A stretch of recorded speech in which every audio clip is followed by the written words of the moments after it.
Welcome, Gunrunner.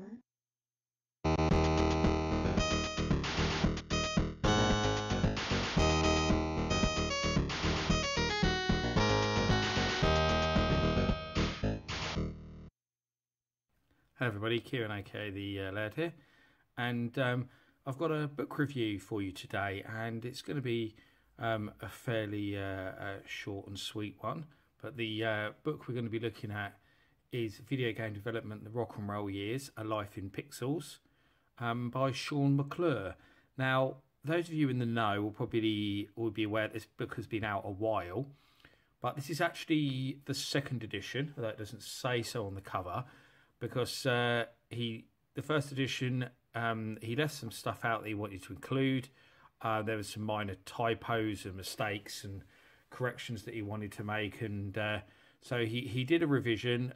Got some professional proofreaders in to help with it, because a lot of people criticised the original version for the spelling and grammar mistakes, and basically, we've now got an all-round better version of an already very interesting book. Now, for those who don't know Shaun McClure, he's worked on so many games you would not believe, and it's very likely that you've played a game that he's worked on at some point.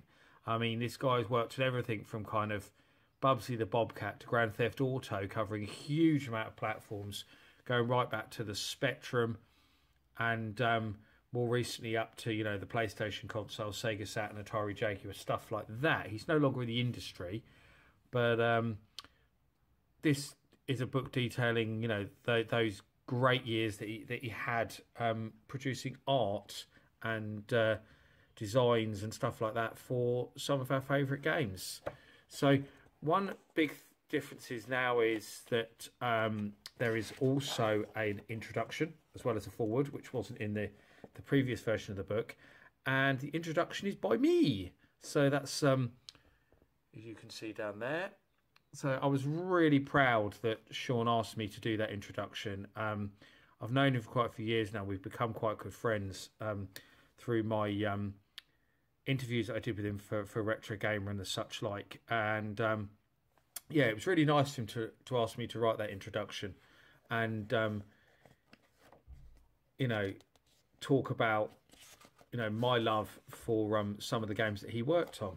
So it goes right through from his early life and stuff, say through to the very end. So, I mean, one of the nice things about this is he doesn't just talk about what he did in the industry. He talks about how he got into the industry, his upbringing, his influences. So you really get a feel for, what kind of guy Shaun was and what led him down the path that he ended up on.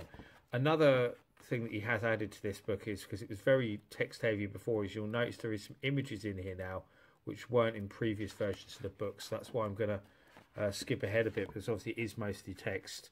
But it's great because you've got these old graph paper drawings, because obviously that's how people created graphics back in the day, was you had to use graph paper to plot out all the pixels. And he's got some of his original drawings in here, which is just absolutely fabulous.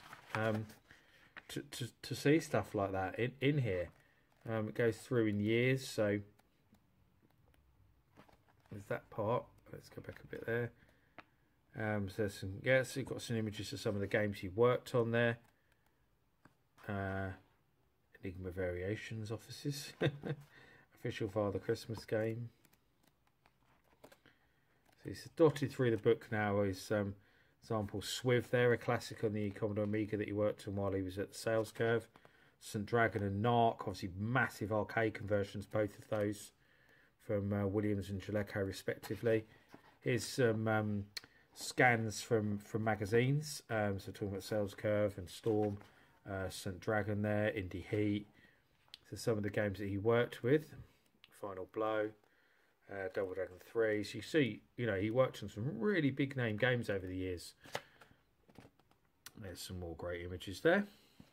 So it's from the Imagitech Design offices. That's how I got to know him, because of the Imagitech Design connection when I wrote about them in Retro Game, which was the first ever From the Archives article that I worked on. Tech logo, Brutal Sports Football. I loved Brittle's Football on the Jaguar, which he worked on. So probably one of my favourite games that he did. I spent a lot of time on that back in the day. Probably one of his most infamous games, Bubsy the Bobcat on the Jaguar. Much criticised game, but a Jaguar exclusive. And Bubsy's obviously made a comeback recently, so that's an interesting thing to see. So yeah, some more bit about Magitech even. Up to the more recent stuff he did on the PlayStation. Some football games and the such like. And there's some lists and stuff for some of the games he worked on at the end here as well.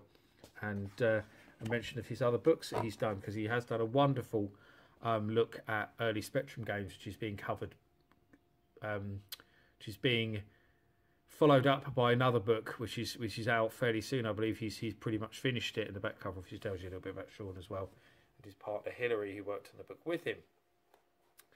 So if you like hearing stories from games developers, then this is pretty much going to be right up your street, because it is a really, really good book with some great stories in it from a guy who, as I say, I don't really think gets enough credit, because he worked on some fantastic games. And I mean, I posted about this book in one of my groups I run, and one of the first things people said was, who's that?